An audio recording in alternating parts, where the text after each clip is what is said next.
Desa Surojoso. Seorang nenek yang bernama Mbak Darmi berjalan menuju ke area gubuk sawah, hendak menghampiri para petani yang kerja di sawah miliknya.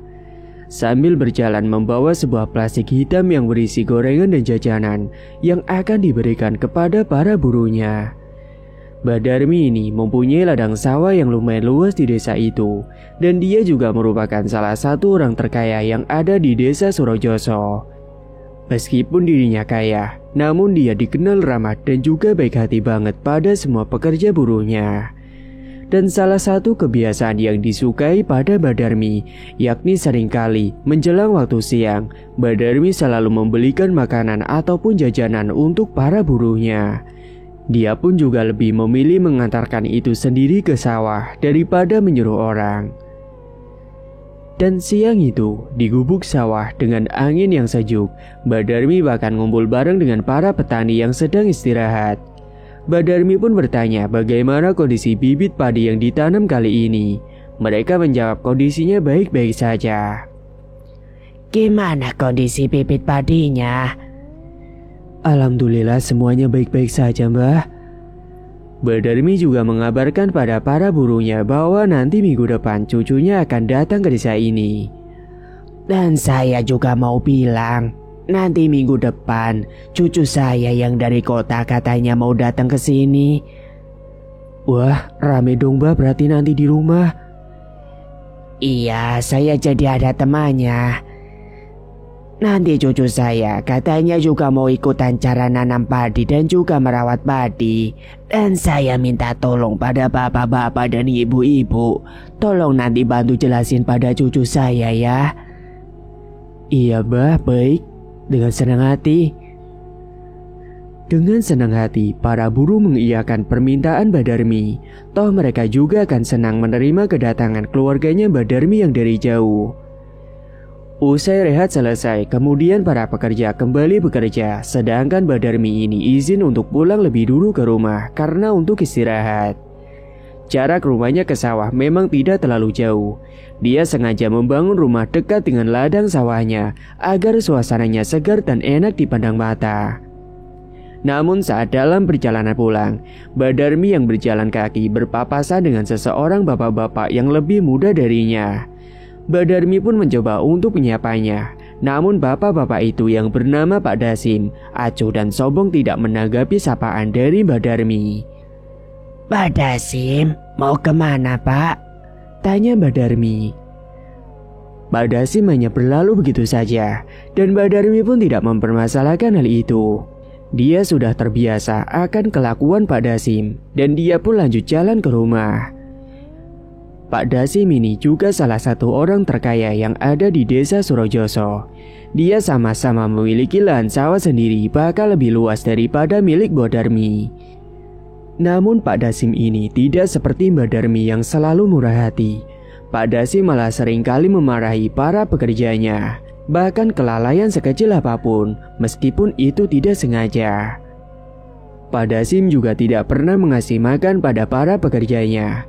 Malah para pekerjanya itu disuruh bawa makan sendiri dari rumah.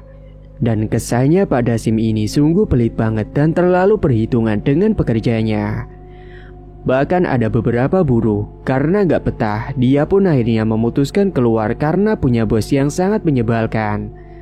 Meskipun Pak Dasim ini sawahnya lebih luas daripada Mbak Darmi, dia ini masih tetap iri dengan Mbak Darmi. Karena baru-baru ini, hasil panen milik Mbak Darmi ditawar oleh seseorang karena katanya padinya itu bagus sekali dan kualitasnya juga sangat bagus sekali. Orang itu berkata kepada Mbak Darmi kalau hasil panennya itu akan dijadikan beras ekspor dan otomatis Mbak Darmi akan mendapatkan tawaran yang menjanjikan dengan keuntungan yang besar. Pak Dasim kesal mengapa yang ditawari itu hanya Mbak Darmi, bukan dirinya. Padahal sawah miliknya lebih gede daripada milik Mbak Darmi. Bahkan Pak Dasim tambah kesal ketika melihat salah satu pekerjanya yang keluar dari tempatnya itu kini malah beralih kerja di sawahnya milik Mbak Darmi. Dan dia diterima baik di sawahnya Mbak Darmi dengan petani-petani yang lainnya. Dia merasa senang karena di sana orangnya ramah dan bosnya baik banget. Tidak seperti Pak Dasim yang berlaku semena-mena dan sombong. Sementara di kota, "Nak, jangan lupa siapin semua keperluanmu yang nanti mau dibawa ke rumah nenek," perintah Bu Heni kepada Citra anaknya. Citra pun lantas mengemasi beberapa pakaian dan juga keperluan lainnya dimasukkan ke dalam koper. Dia sedang liburan sekolah dan akan menginap di rumah neneknya, tepatnya nenek dari ibunya yang ada di desa. Pak Beni kemudian menyuruh Citra kalau udah siapin semuanya, langsung dimasukkan saja ke mobil. "Sudah siap semuanya belum, Nak? Kalau sudah, sana kamu masukkan saja ke bagasi mobil." "Iya ya, ini sebentar lagi, nanti aku masukin ke dalam koper dulu." Malam itu pun mereka segera beranjak untuk tidur, agar besok tidak kesiangan. Dan keesokan paginya, semua bangun pagi-pagi sekali dan segera untuk bersiap-siap. Setelah semuanya sudah selesai, rumah pun kemudian dikunci karena mereka akan menginap di desa itu sekitar 1 mingguan. Dan akhirnya mereka pun berangkat menuju ke kampung neneknya dengan menggunakan mobil. Di perjalanan mereka tidak lupa mampir dulu untuk memberikan beberapa oleh-oleh untuk neneknya. Dan setelah beli oleh-oleh, mereka kemudian melanjutkan perjalanan lagi. Kembali ke desa Surojoso. Siang itu, Mbak Darmi baru saja pulang dari sawah dan sedang istirahat di teras halaman rumahnya. Dan tiba-tiba datanglah sebuah mobil yang sangat dia kenali. Ya, itu adalah mobil milik menantunya, yang di dalamnya pasti ada Bu Heni, Citra dan juga Pak Beni. Kemudian mereka semua pun turun dari mobil dan langsung menyalami Mbak Darmi. "Assalamualaikum." "Waalaikumsalam. Akhirnya kalian sampai juga. Gimana perjalanannya?" "Alhamdulillah lancar semua, Bu," jawab Pak Beni. "Ya sudah, yuk kita masuk dulu." Mereka pun langsung dipersilakan masuk dan barang-barang mereka langsung dimasukkan ke dalam kamar mereka masing-masing. Dan untungnya rumahnya Mbak Darmi ini punya kamar banyak. Mbak Darmi hanya tinggal di rumahnya dengan seorang bibi yang mengurus keperluan Mbak Darmi, karena si kakek sudah lama sekali meninggal. Si bibi juga sudah menyiapkan makanan, karena tadi pagi sempat diminta oleh Mbak Darmi kalau kemungkinan anak dan cucunya akan tiba hari ini. Dan akhirnya mereka pun makan siang bersama, termasuk bibi juga. Lalu Mbak Darmi bertanya soal apakah mereka jadi menginap 1 minggu di sini, dan mereka pun mengiyakan. "Kalian jadikan nginap di sini selama seminggu?" "Iya Nek, jadi dong. Aku kan mau di desa nemenin nenek," timpal Citra. "Baguslah kalau gitu, berarti nenek tidak kesepian." Kemudian Mbak Darmi juga bilang sama Citra kalau besok akan mengajak dia ke sawah dan akan diajari tentang cara menanam padi dan juga merawatnya. "Duk, besok kamu ikut nenek ke sawah ya. Nanti kamu nenek ajari cara nanam padi dan juga merawatnya. Gimana, kamu mau gak?" "Iya Nek, aku mau. Sekalian biar aku gak bosan, biar ada aktivitas di sini. Lagian aku juga udah lama banget gak main kotor-kotoran di sawah kayak dulu. Jadi inget masa kecil," imbuh Citra kemudian. Mereka pun tersenyum mendengar jawaban Citra. Saat itu Citra sangat senang sekali karena dia senang banget main kotor-kotoran ke sawah. Dan dia jadi teringat masa kecilnya dulu saat diajak oleh Mbak Darmi ke sawah dan main lumpur di sawah. Bahkan kini dirinya yang sudah berusia 16 tahun masih suka kalau diajak neneknya ke sawah. Sore harinya, Bu Heni dan Pak Beni keliling rumah tetangga untuk sekedar silaturahmi karena sudah lama sekali tidak pernah bertemu. Sedangkan Citra ini minjem motor yang ada di rumah neneknya dan akan keliling desa sendirian sekalian mau cari jajan. Citra senang banget berkeliling di jalan yang kanan kirinya dipenuhi dengan pemandangan sawah yang hijau banget. Dan tidak lupa dia juga mengambil beberapa foto untuk sekedar dijadikan story di HP-nya. Usai puas, Citra pun mampir ke salah satu toko yang ada di desa itu. Dan dia tidak sengaja bertemu dengan Pak Dasim yang juga lagi ada di situ. Citra mencoba menyapa Pak Dasim, namun tetap responnya Pak Dasim itu sangat cuek. Apalagi Pak Dasim tidak tahu siapa dia. Citra pun tidak masalah akan hal itu. Kemudian pemilik warung bertanya padanya apakah benar kalau dia itu adalah cucunya Mbak Darmi. Dan Citra pun mengiyakan. Mbaknya itu cucunya Mbak Darmi bukan ya?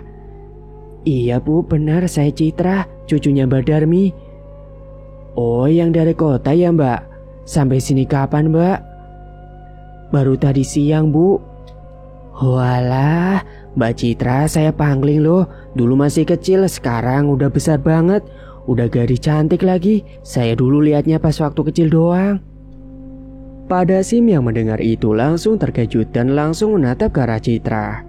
Namun kemudian dia pergi begitu saja tanpa berkata sepatah kata pun. Si ibu pemilik warung itu berkata untuk mengabaikan saja soal Pak Dasim. Karena mungkin dia tidak suka dengan Citra karena Citra itu adalah cucunya Mbak Darmi. Dan dia juga bilang kepada Citra kalau Pak Dasim ini ternyata iri dengan hasil panennya Mbak Darmi yang laku keras sekali. Mbak Citra, abaikan saja dia ya. Memangnya tadi siapa ya bu? Dia itu Pak Dasim. Dia seperti itu sama kamu karena mungkin dia gak suka sama kamu. Loh, kok gak suka kenapa bu? Aku kan baru aja ketemu sama dia. Dia itu iri sama mbah kamu karena hasil panennya mbah kamu itu laku keras, sementara punyanya itu sering terkena hama. Jelas si ibu pemilik warung. Oh gitu ya bu. Ya udah bu, makasih ya. Kalau gitu aku pamit pulang dulu bu. Iya Nduk, hati-hati ya di jalan. Malam harinya, usai makan malam bersama, Mbak Darmi cerita sama Bu Heni dan Pak Beni kalau hasil panennya baru-baru ini akan diekspor katanya. Mereka yang mendengar kabar itu pun mengucap syukur dan bangga kepada Mbak Darmi. Hasil panen kali ini alhamdulillah lumayan bagus dan banyak serta besar-besar padinya. Malahan ada yang nawarin kalau padinya ibu itu mau diekspor. Alhamdulillah kalau gitu bu, aku ikut senang dengarnya, jawab Bu Heni. Iya bu, alhamdulillah. Itu artinya padinya ibu nanti akan dikenal luas sama warga dan juga masyarakat, timpal Pak Beni. Namun saat mereka sedang ngobrol, tiba-tiba saja Citra nyeletuk kalau dirinya tadi ketemu dengan Pak Dasim. Dan kata pemilik warung kalau Pak Dasim ini benci dengan dirinya sama Mbak Darmi. Nek, tadi sore aku mampir ke warung, terus ketemu sama yang namanya Pak Dasim. Aku sapa dia tapi dianya cuek. Terus kata si ibu warung, Pak Dasim ini benci dan iri sama mbah. Soalnya padi nenek katanya mau diekspor. Apakah benar itu bu? Tanya Bu Heni. Sontak Bu Heni dan Pak Beni pun kaget mendengar itu. Namun Mbak Darmi hanya tersenyum saja menanggapi dan menyuruhnya untuk tidak memikirkan hal itu. Mbak Darmi ini tidak benci sama sekali sama Pak Dasim. Dia tetap menyapa kalau bertemu. Ya meskipun Pak Dasim ini gak suka sama Mbak Darmi karena memang iri. Iya betul. Iya kalau disapa nenek juga selalu cuek dan judes. Padahal nenek mencoba menyapanya. Meskipun begitu, nenek tetap menyapanya. Memang dia itu iri sama nenek. Ia tahu ada orang yang nawarin padi ibu untuk diekspor. Sedangkan dia merasa kalau sawahnya yang lebih luas harusnya yang mendapatkan tawaran itu. Jelas Mbak Darmi. Bu Heni dan Pak Beni hanya saling pandang saat mendengar penjelasan dari Mbak Darmi, namun masih tetap penasaran. Sementara di tempat lain, Pak Dasim malam itu pergi menuju ke sebuah rumah gubuk yang ada di desa lain. Ternyata dia menuju ke sebuah rumah dukun dan hendak berniat jahat pada keluarga Mbak Darmi. Dia masih tidak terima kenapa yang ditawarin untuk diekspor padinya malah Mbak Darmi. Kenapa bukan hasil panennya saja? Dan Pak Dasim ini gak mau kalau Mbak Darmi ini nantinya jadi lebih kaya daripadanya. Setibanya di rumah dukun, Pak Dasim langsung mengetuk pintu rumahnya. Setelah beberapa saat, kemudian muncullah sosok lelaki parubaya yang membukakan pintu, menemui Pak Dasim. Dia pun kemudian dipersilakan masuk ke dalam rumah. Dan sesampainya di dalam rumah, Pak Dasim pun langsung menjelaskan maksud kedatangannya itu. Pak Dasim meminta kepada Mbak Joko untuk mengirimkan santet pada cucunya Mbak Darmi. Mbak Joko pun hanya meminta nama lengkap serta bintinya saja untuk dijadikan syarat media santetnya. Dan Pak Dasim kemudian menuliskan nama cucunya Mbak Darmi pada sebuah kertas lusuh yang diberikan oleh Mbak Joko. "Tuliskan nama dan juga bintinya dulu di sini," ucap Mbak Joko sembari memberikan kertas lusuh pada Pak Dasim. Malam itu Mbak Joko pun langsung melakukan ritualnya di dalam sebuah ruangan yang di sana sudah disiapkan beberapa sesajen dan juga kemenyan yang dibakar. Saat itu Mbak Joko langsung merapalkan mantranya dan menaruh gilingan kertas itu yang bertuliskan nama target dan memasukkannya di dalam sebuah bambu kecil. Lalu bambu itu diasapi di atas kemenyan yang menyala. Hembusan angin kencang masuk ke dalam ruangan membuat Pak Dasim merinding ketakutan. Apalagi saat dia melihat ada sebuah asap putih yang masuk ke dalam ruangan itu. Asap itu berhenti di sampingnya Mbak Joko. Dan entah bagaimana Mbak Joko berkomunikasi dengan sosok tersebut. Hingga setelahnya bambu kecil itu diberikan kepada Pak Dasim dan menyuruhnya untuk nanti untuk memukul bambu itu dengan kayu lainnya. Namun sebelumnya harus ia bacakan mantra dulu. "Bawalah bambu ini dan nanti kau pukul dengan kayu lain. Dan jangan lupa bacakan mantranya sebelum kamu memukulnya." "Iya Mbah, baik." Simba jelasin bahwa nanti si target akan merasakan pusing kepalanya hingga tubuhnya mendadak sakit seperti terkena pukulan. Kemudian Pak Dasim saat itu membayar Mbak Joko sebagai maharnya karena sudah memakai jasanya. Lalu segera pulang membawa bambu itu bersamanya, serta pentungan yang diberikan oleh Mbak Joko. Beberapa saat kemudian, setibanya Pak Dasim di rumah, dia langsung masuk ke dalam kamar kosong yang ada di rumahnya. Dan kebetulan saat itu istrinya telah tertidur. Di kamar itu, dia langsung membacakan mantra dan kemudian memukul bambu kecil itu dengan pentungan. Bahkan Pak Dasim juga mengentukkan bambu itu ke dinding. Saat itu tiba-tiba datanglah sebuah kesiur angin masuk ke dalam ruangan membuat suasana semakin mencekam. Namun Pak Dasim tidak memperdulikan itu. Dia masih terus melakukan aksinya, memukuli bambu kecil itu. Dan setelah puas memukul-mukul bambu kecil itu, Pak Dasim pun menyimpan bambu kecil itu di lemari bawah agar tidak ketahuan istrinya. Dan segera dia beranjak untuk tidur untuk besok melihat reaksinya gimana. Sementara di tempat lain, malam itu Citra yang sudah gak sabar nunggu esok buat pergi ke sawah. Sampai dia belum bisa tidur padahal jam sudah menunjukkan pukul 11 malam lebih 45 menit. Dia masih menatap dinding kamarnya dan menikmati suara malam di pedesaan itu yang menurutnya sunyi tapi menenangkan.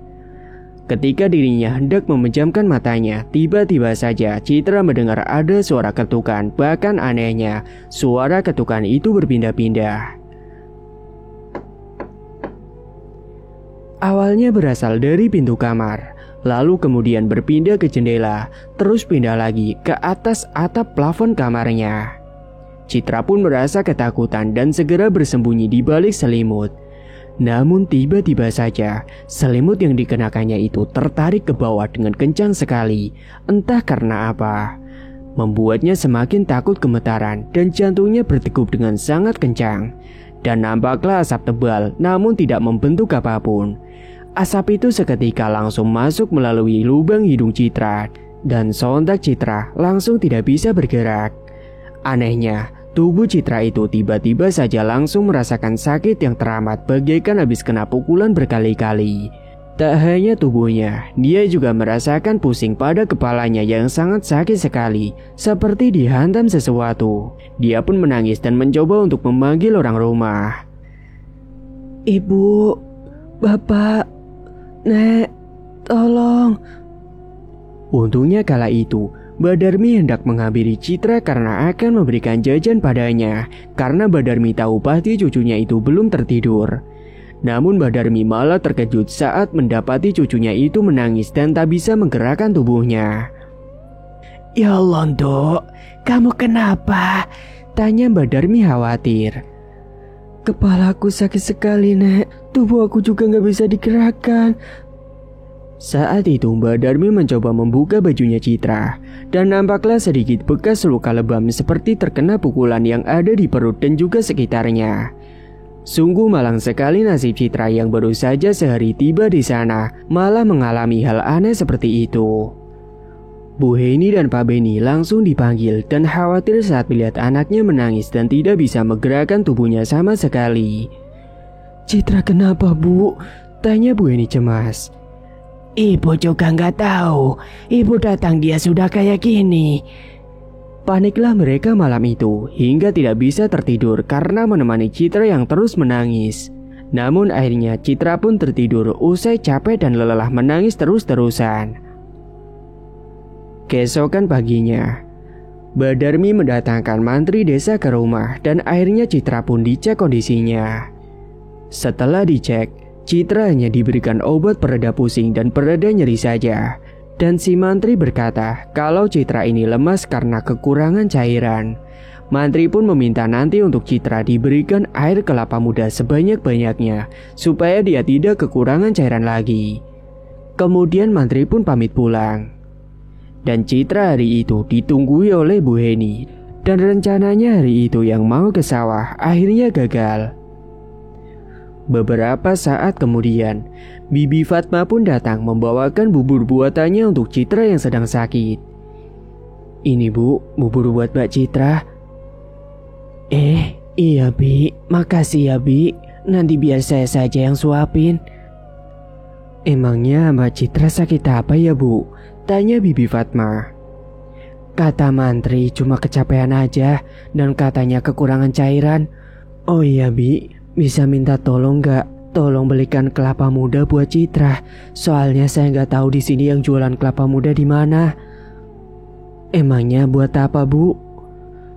"Ini buat Citra. Kata mantri dia harus banyak minum air kelapa muda." "Oh iya Bu, akan saya belikan nanti. Di depan desa ada penjual kelapa muda di sana." "Bentar Bi, ambilkan uangnya dulu." Saat itu Bu Heni pun beranjak ke kamar untuk mengambilkan uang dan sesaat kemudian dia pun kembali dan memberikan uang itu kepada Bibi Fatma. Lalu Bibi Fatma pun segera menuju ke depan desa untuk membeli kelapa muda, tepatnya berada di perbatasan dengan desa yang lain. Bibi Fatma naik sepedanya dan melewati persawahannya Mbak Darmi. Saat itu Mbak Darmi sudah berada di sawah dan saat itu beliau sedang istirahat bersama dengan pekerja buruh tani yang lain. Mbak Darmi saat melihat Bibi Fatma pun langsung manggil dan menghentikannya. "Bi, mau kemana?" "Ini Mbah, ini saya mau beli kelapa muda di depan." "Buat apa?" "Itu buat Mbak Citra, katanya harus minum air kelapa muda." "Oh ya sudah, sana hati-hati ya." Setelahnya Bibi Fatma pun melanjutkan perjalanannya menuju ke penjual kelapa muda. Sementara Mbak Darmi ngobrol dengan para petani yang lain. "Emangnya kenapa Mbah?" "Enggak, itu rewang saya mau beli kelapa muda katanya." "Emangnya buat siapa Mbah?" "Itu buat cucu saya yang sakit dari semalam." "Oh, Mbak Citra sudah pulang?" "Sudah kemarin siang. Karena sakit makanya dia tidak jadi pergi ke sawah."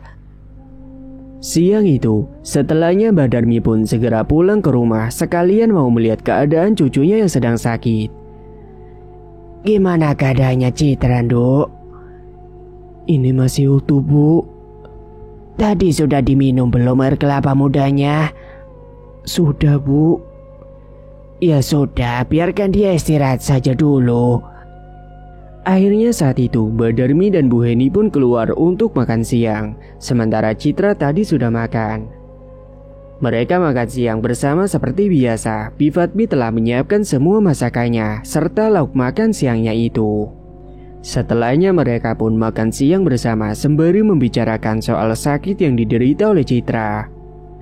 "Citra kok kenapa tiba-tiba bisa sakit seperti itu? Tapi kok sakitnya kata mantri cuma kekurangan cairan, padahal dia tidak bisa bergerak," ucap Bu Heni. "Gimana kalau kita bawa saja ke rumah sakit Bu?" timpal Pak Beni. "Iya, lebih baik seperti itu," imbu Mbak Darmi. "Ya udah, nanti sore kita bawa Citra ke rumah sakit." Singkat cerita, sore harinya Citra pun sudah bangun. Dia akan segera dibawa ke rumah sakit untuk diperiksa. Tubuhnya Citra langsung diangkat oleh Pak Beni dan diletakkan di dalam mobil.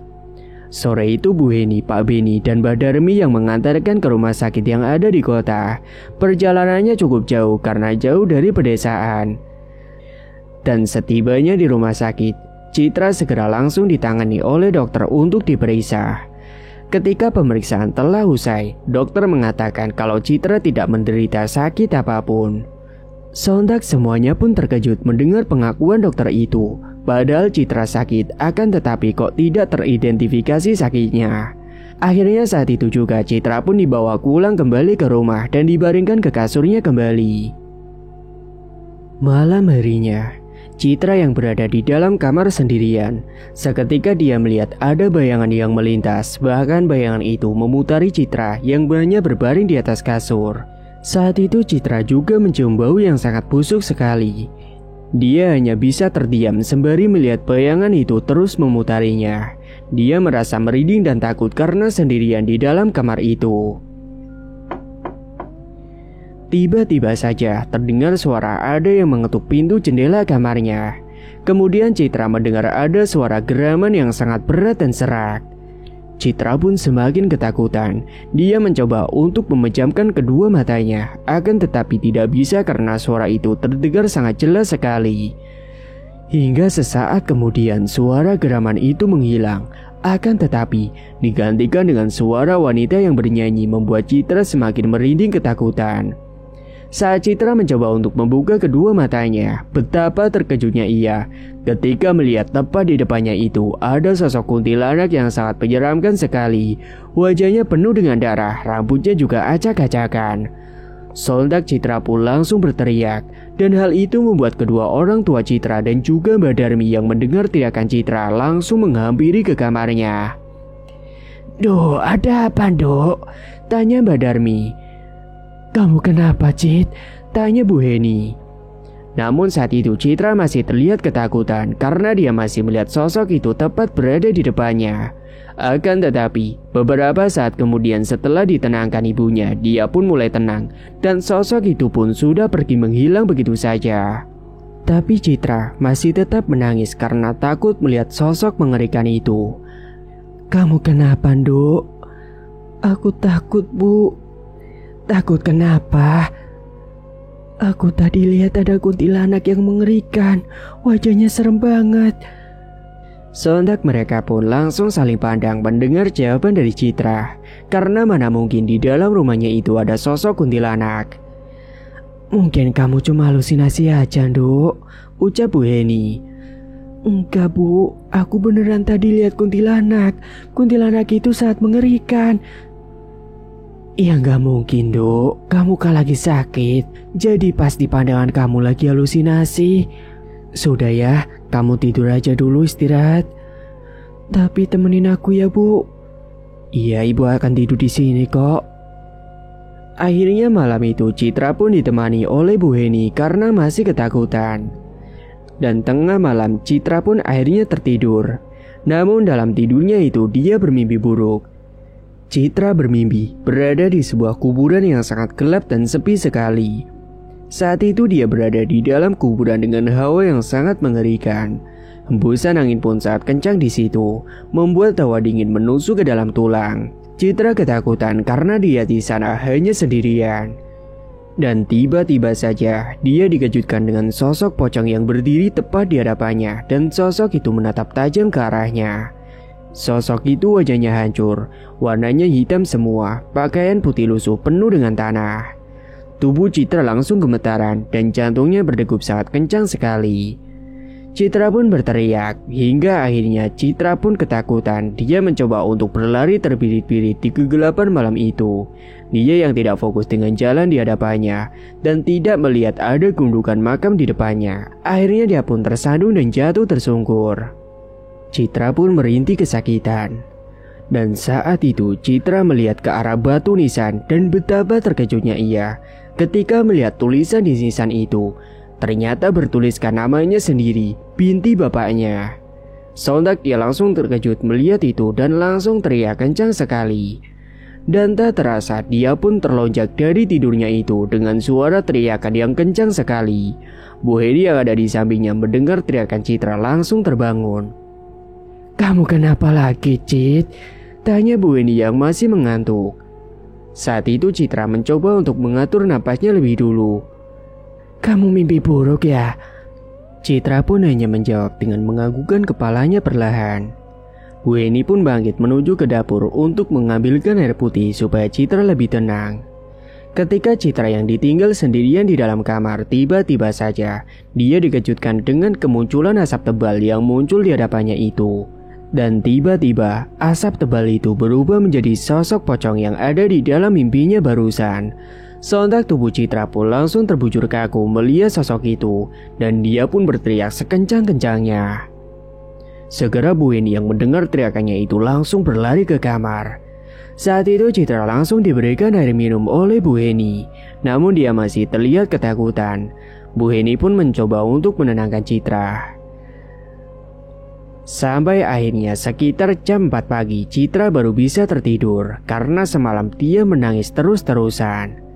Azan subuh pun mulai berkumandang. Saat itu Bu Heni hendak mengambil air wudhu di dalam kamar mandi yang ada di belakang rumah karena rumah Mbak Darmi masih ada sumurnya.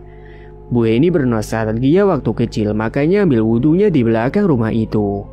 Akan tetapi saat dia akan mengambil air wudhu, tiba-tiba hembusan angin kencang datang membuat Bu Heni merinding. Namun dia tetap mengambil wudhu. Akan tetapi saat dia sedang wudhu, Bu Heni dikejutkan dengan suara wanita yang menangis. "Loh, kok ada yang nangis ya? Apa Citra nangis lagi?" gumam Bu Heni. "Tapi suara tangisnya Citra bukan seperti ini." Ketika Bu Heni yang sudah selesai wudhu membalikkan tubuhnya ke belakang, dia terkejut ketika melihat ada sosok kuntilanak yang berdiri di belakang tubuhnya. Sosok itu menatap tajam ke arahnya dengan wajah yang hancur. Sontak Bu Heni langsung terperanjat kaget melihat sosok itu dan berteriak sejadi-jadinya. Dan sesaat kemudian, Bu Heni pun akhirnya jatuh pingsan di situ. Sesaat kemudian, Mbak Darmi yang baru saja terbangun hendak ambil wudhu juga di sumur belakang. Dia terkejut melihat anaknya sudah terkapar di lantai sumur. Mbak Darmi pun kemudian berteriak meminta tolong. Dan saat itu segera Pak Beni dan Bi Fatma langsung datang menghampiri dan menggotong Bu Heni masuk ke dalam kamarnya. "Bi, buatkan teh hangat ya," ucap Mbak Darmi. Segera Bi Fatma membuatkan teh hangat terlebih dahulu untuk Bu Heni yang sudah mulai sadar. "Ini diminum dulu, Bu," ucap Pak Beni. Pagi harinya, mereka sarapan bersama seperti biasa. Dan saat itu Bu Heni baru menceritakan apa yang terjadi semalam. "Semalam Citra ketakutan nangis terus." "Emangnya kenapa?" "Aku juga gak tahu, Bu. Dia ditanya juga gak jawab." "Lah terus kamu kenapa bisa pingsan, Bu?" tanya Pak Beni. "Tadi habis wudhu aku melihat ada kuntilanak di sumur, Pak." "Astagfirullahaladzim, kamu cuma halusinasi kali." "Enggak, Pak, aku beneran." Singkat cerita, 3 hari kemudian kondisi Citra masih utuh, bahkan dia semakin parah, jadi sering teriak sendiri dan kadang ketawa, kadang nangis sendiri dan kadang juga ketakutan. Dia selalu diganggu oleh sosok-sosok yang menyeramkan yang selalu datang ke kamarnya. Pagi itu Mbak Darmi, Bu Heni dan Pak Beni menghampiri ke dalam kamar Citra untuk melihat keadaannya. Dan saat itu Citra baru bilang bahwa sebelum dia seperti itu, dia pernah melihat sebuah asap tebal yang tiba-tiba masuk ke dalam hidungnya. "Astagfirullahaladzim, kenapa kamu baru bilang sekarang, Nak?" ucap Bu Heni. "Mbak yakin kalau ini bukan penyakit biasa," ucap Mbak Darmi. "Maksudnya apa, Bu?" "Ibu mau pergi panggil Ustadz dulu untuk menyembuhkan Citra." Bibi." "Iya, ada apa, Mbah?" "Tolong panggilkan Ustadz Sodik ya, Bi." "Iya, Mbah, bentar saya panggilkan dulu." Saat itu Bi Fatma pun segera memanggilkan Ustadz Sodik yang kebetulan rumahnya tidak terlalu jauh dari desanya itu. Beberapa saat kemudian, Ustadz Sodik pun datang ke rumah dan langsung mengecek kondisi Citra. Saat itu Ustadz Sodik merasakan hawa tubuhnya Citra ini mendadak panas saat Ustadz berada di sekitarnya. Ustadz Sodik langsung membacakan doa-doa dan beliau melihat ada sebuah gumpalan asap goib yang berada di dalam raga Citra dan merusak tubuhnya dari dalam. Akhirnya Ustadz Sodik meminta untuk direbuskan air daun kelor. Dan sambil menunggu air itu jadi, Ustadz Sodik berusaha untuk mengeluarkan sosok asap yang ada di dalam raganya Citra. Citra pun kemudian didudukkan dan dipegangi oleh Bu Heni. Lalu Ustadz dengan sorbannya itu dia mengusap punggung Citra dengan sorbannya. Tiba-tiba saja Citra langsung kepanasan. Pak Beni pun mencoba untuk memegangi Citra yang sedang meronta-ronta. Hingga pada akhirnya dari ubun-ubun Citra keluarlah sebuah asap dan semua orang yang ada di dalam kamar itu melihat asap itu.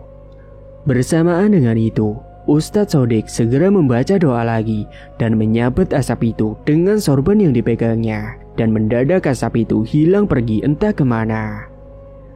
Ustadz kemudian menjelaskan kalau Citra ini telah terkena guna-guna kiriman dari seseorang. Jadi gini, asap tebal tadi itu adalah asap kiriman guna-guna dari seseorang kepada Nak Citra. Astagfirullahaladzim, siapa yang sudah berani mengguna-guna cucu saya, Ustadz? Tanya Mbak Darmi. Mohon maaf Mbah, saya tidak akan menyebutkan orangnya siapa, karena nanti takutnya akan timbul fitnah. Nanti kalian juga akan tahu sendiri karena saya sudah mengembalikan asap itu kepada pengirimnya. Kemudian Citra yang sudah tersadar langsung diminumkan air rebusan daun kelor yang sudah disiapkan. Setelah meminum air rebusan daun kelor itu, tiba-tiba saja Citra batuk-batuk dan dia memuntahkan cairan hitam kental. Astagfirullahaladzim, anak saya kenapa lagi Ustadz? Tanya Bu Heni cemas. Tidak apa-apa, itu artinya efek ilmu hitam yang ada di dalam tubuhnya itu sudah keluar, jawab Ustadz. Saat itu Ustadz Sodik pun langsung memagari tubuh Citra dengan pagar gaib supaya tidak kena lagi ilmu hitam. Mbak Darmi, Bu Heni dan Pak Beni pun bersyukur karena anaknya telah sembuh dan akhirnya besok Citra bisa pergi ke sawah.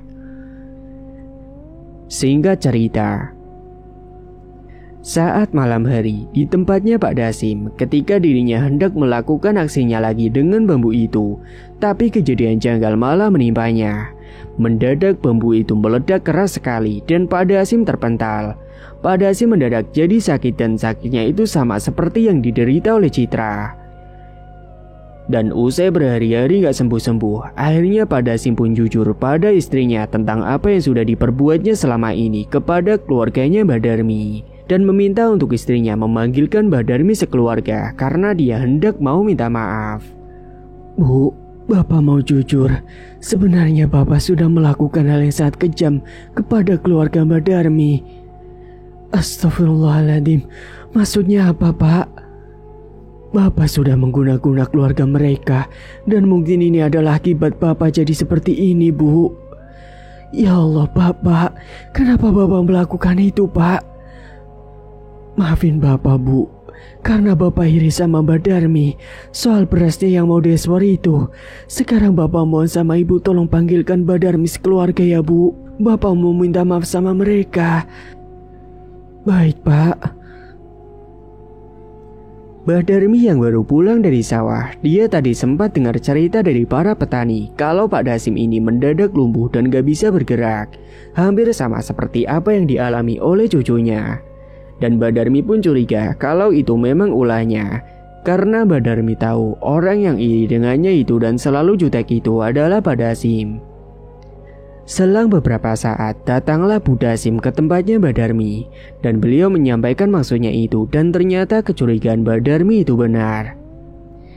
Saat itu Bu Dasim langsung menjelaskan dan menyampaikan maksud kedatangannya itu. Sebelumnya saya datang ke sini mau menyampaikan sesuatu. Kalau suami saya lumpuh, Mbah, dan dia minta kepada Mbak Darmi sekeluarga untuk datang ke rumah saya. Karena katanya suami saya mau minta maaf. Selama ini dialah yang sudah mengguna-guna keluarga Mbak Darmi. Mereka beristighfar mendengar penuturan dari Bu Dasim. Ya udah, kalau gitu kita pergi ke sana sekarang. Kemudian datanglah mereka ke rumahnya Pak Dasim yang saat itu sedang terbaring di kasur. Melihat kedatangan mereka, Pak Dasim langsung menangis dan langsung meminta maaf.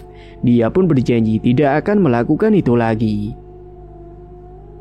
Mbak Darmi, Pak Beni, Bu Eni dan juga Citra, saya minta maaf karena saya sudah berbuat jahat sama kalian. Saya salah karena telah mengguna-guna Citra. Itu semua karena saya lakukan karena saya iri dengan Mbak Darmi. Tolong maafkan saya. Bu Eni dan Pak Beni saat itu sempat marah, namun dicegah oleh Mbak Darmi. Dan pada akhirnya Mbak Darmi pun memaafkan Pak Dasim, begitupun dengan Citra. Tapi asalkan Pak Dasim ini mau bertaubat dan berubah menjadi lebih baik lagi. Terima kasih Mbak Darmi sudah mau memaafkan saya. Nah Citra, tolong maafin Bapak juga ya.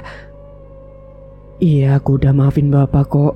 Tapi Bapak janji ya, tidak akan mengulangi kesalahan itu lagi dan harus berubah menjadi lebih baik. Iya nak, pasti Bapak akan berubah. Terima kasih ya kamu sudah memaafkan Bapak. Namun sialnya, usai Pak Dasim dimaafkan, dia malah mendadak jadi kejang-kejang dan akhirnya meninggal dunia. Bu Dasim pun langsung menangis, begitu juga dengan keluarganya Mbak Darmi yang merasa iba dan prihatin. Saat itu jenazah Pak Dasim sungguh aneh karena sekujur tubuhnya itu penuh dengan luka lebam seperti dipukulin berwarna biru legam. Bahkan jasadnya itu saat dimandikan mengeluarkan bau yang busuk. Dan tidak hanya itu, saat jenazah akan dimakamkan di liang lahat, tiba-tiba saja jenazahnya yang sudah dikafani itu seketika mengeluarkan asap yang tebal, membuat para petakziah menggunjing jenazahnya Pak Dasim yang mengalami kejadian aneh. Bu Dasim pun hanya bisa menangis melihat jenazah suaminya itu. Singkat cerita, seminggu pun telah usai. Kini Bu Heni, Pak Beni dan Citra pun harus pulang ke kota. Mbak Darmi pun berpesan kepada anak dan cucunya agar jangan iri atas pencapaian orang lain karena semua itu sudah ada takdirnya masing-masing. Bu, kami pamit pulang ke kota dulu ya Bu. Nanti lain waktu kami pasti datang lagi. Iya Nek, aku pamit dulu ya Nek. Nenek di sini baik-baik ya. Iya, kalian juga hati-hati di jalan ya. Gak usah ngebut, pelan aja asal selamat sampai tujuan. Dan nenek mau berpesan, kalian semua jangan sampai memiliki penyakit hati ya. Terutama penyakit iri hati dengan pencapaian orang lain. Semua orang itu sudah punya rezekinya masing-masing. Syukuri apa yang telah kalian miliki saja selama ini. Iya Bu, pasti kita insya Allah akan selalu bersyukur dengan apa yang selalu kita punya. Akhirnya mereka pun bergegas pulang ke kota naik mobil. Dan Mbah Darmi di rumah pun sepi lagi, hanya tinggal bersama dengan Bi Fatma seperti biasanya. Sepulangnya Bu Heni dan Pak Beni dan juga Citra, akhirnya Mbah Darmi menjalani kesehariannya seperti biasa. Dan kini tanpa ada gangguan dari Pak Dasim.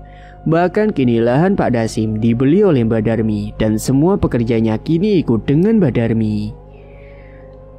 Pesan kali ini, berusahalah mensyukuri apa yang telah kita miliki saat ini dan selalu ingat bahwa pencapaian semua itu bukan datang dari diri kita, melainkan atas ketentuan Allah Ta'ala.